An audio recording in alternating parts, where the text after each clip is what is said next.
नमस्कार विद्यार्थी मित्रांनो, आज आपण या ठिकाणी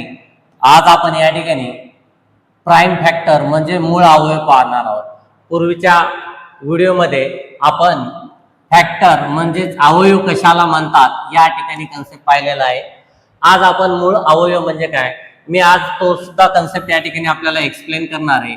सर्वात आधी अवयव म्हणजेच फॅक्टर म्हणजे काय पुन्हा एकदा एक्सप्लेन 2 मिनिटात करतो आणि त्यानंतर मी आपल्या सर्वांना प्राइम फॅक्टर कशाला म्हणतात ते करणार आहे। समजा या ठिकाणी आपण 20 या संख्येचे अवयव काढा म्हटलं, फॅक्टर काढा म्हटलं किंवा 4थी 5वी छोट्या छोट्या वर्गामध्ये स्कॉलरशिप असेल, नवोदय असेल, त्यामध्ये प्रश्न असा विचारतात how many factors of 12 sorry या ठिकाणी 20 म्हणजे 20 चे अवयव किती किंवा कोणते असं या ठिकाणी प्रश्न येऊ शकतो। म्हणजे अवयव म्हणजे काय, दिलेल्या संख्येला कोणत्या संख्येने पूर्ण भाग जातो, कोणत्या संख्येने पूर्ण भाग जातो त्याला अवयव म्हणायचं। पहा या 20 या संख्येला 20 ला 1 न भाग जाणार आहे, 2 न भाग जातो। पहा 20 1 20 20 चा पण भाग बसणार आहे। पहा लक्ष द्या 20 1 20 किंवा 2 20 किंवा त्या ठिकाणी 4 न भाग जाते 4 5 20, 5 न भाग जाते 5 चौक 20 किंवा त्या ठिकाणी पुढे गेलात तर 10 न भाग जाणार आहे 10 2 20 आणि 20 1 20। अशा प्रकारे या 20 चे अवयव हे मिळालेले। आज आपल्याला काय पाहिजे तर आज आपल्याला प्राइम फॅक्टर पाहिजे। काय पाहिजे, प्राइम फॅक्टर म्हणजेच मूळ अवयव कन्सेप्ट पाहणार आहेत, मूळ अवयव पाहणार आहेत। मूळ अवयव त्यालाच आपण प्राइम फॅक्टर असे म्हणतो। काय म्हणतो, प्राइम फॅक्टर असे म्हणतो। मग या 20 चे जर तुम्हाला प्राइम फॅक्टर विचारले तर तुम्हा सर्वांना अशी संख्या या ठिकाणी लिहायच्या आहेत ज्या 20 ला भाग जातो पण त्या मूळ संख्या असल्या पाहिजे। मूळ संख्या म्हणजे काय, ज्या संख्येला त्याच संख्येने आणि 1 ने भाग जात असेल त्या संख्येला मूळ संख्या असे म्हणतात। Those number which is divisible by 1 and itself is called as the prime number। मग या ठिकाणी 20 चे तर अवयव भरपूर आहेत पण यामधले असेच उत्तरामध्ये घेणार आहेत यामध्ये जे की मूळ संख्या असणार आहे।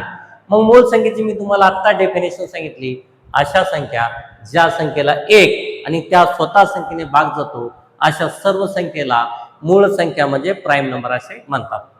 मग आपल्याला मूळ संख्या माहित असणं गरजेचं आहे। मूळ संख्या कमीत कमी 1 ते 100 पर्यंत किती मूळ संख्या आहेत, कोणकोणत्या आहेत, प्राइम नंबर कोणकोणते हे असणं माहित असणं आपल्या सर्वांना गरजेचं आहे।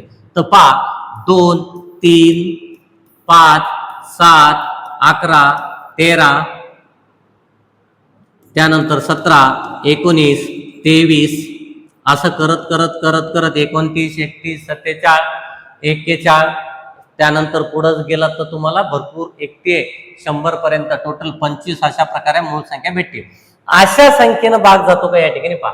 तर मग आपल्याला यातल्या मूळच अवयव काढायला सांगितले। 1 लिहिता येईल का, नाही, 1 हा मूळ संख्या आहे आणि संयुक्त संख्या नाही। 2 लिहिता येईल का, यस 2 ही मूळ संख्या म्हणून याचा मूळ संख्येमध्ये येणार। 3 न याला भाग जातो का, नाही जात। 4 न जातो का, जातो। 4 न भाग जातो पण 4 ही मूळ संख्या नाही म्हणून ते या ठिकाणी घेता येणार नाही। म्हणजे यापैकी जे काही मूळ संख्या असतील ते याचे उत्तर असणार आहेत। पहा परीक्षेत प्रश्न येऊ शकतो 20 चे अवयव किती, तर या ठिकाणी किती अवयव आहेत, 1 2 3 4 5 6। जर असा प्रश्न आला 20 या संख्येचे मूळ अवयव किती तर त्याचं उत्तर किती असणार आहे, फक्त 2 मूळ अवयव। आणखीन एक एक्झाम्पल पाहूया त्या ठिकाणी, दुसरे एक्झाम्पल 15। आता या 15 चे मूळ अवयव विचारले। अवयव तर आपण काढू शकतो 15 चे अवयव, काय काढू शकतो 15 चे अवयव। 15 ला कोणकोणत्या संख्येने भाग जातो, 1 न भाग जातो, 2 न जात नाही, 3 न जातो, 4 न नाही जात, 5 न जातो, 6 न नाही जात, 7 न नाही जात, 8 न नाही जात, 9 न नाही जात, डायरेक्ट 15 ने भाग जाणार आहे। अशा प्रकारे या 15 चे अवयव आलेले आहेत 1 3 5 15। पण जर मूळ अवयव म्हटलं तर मूळ अवयव असणार आहेत 3 आणि 5, फक्त 2च। का की या 15 ला भाग जाणाऱ्या फक्त मूळ संख्या कोणत्या आहेत ते या ठिकाणी सांगायचं असतं. खूप सोपा कन्सेप्ट आहे, खूप डिटेल्स म्हणजे आपल्यासाठी घेतलाय, खूप महत्वाचा आहे. तर असेच नवनवीन व्हिडिओ पाहण्यासाठी आसान आहे लर्निंग विथ रोडगे सर या यूट्यूब चॅनलला लाईक, शेअर, सबस्क्राईब करायला विसरू नका. धन्यवाद.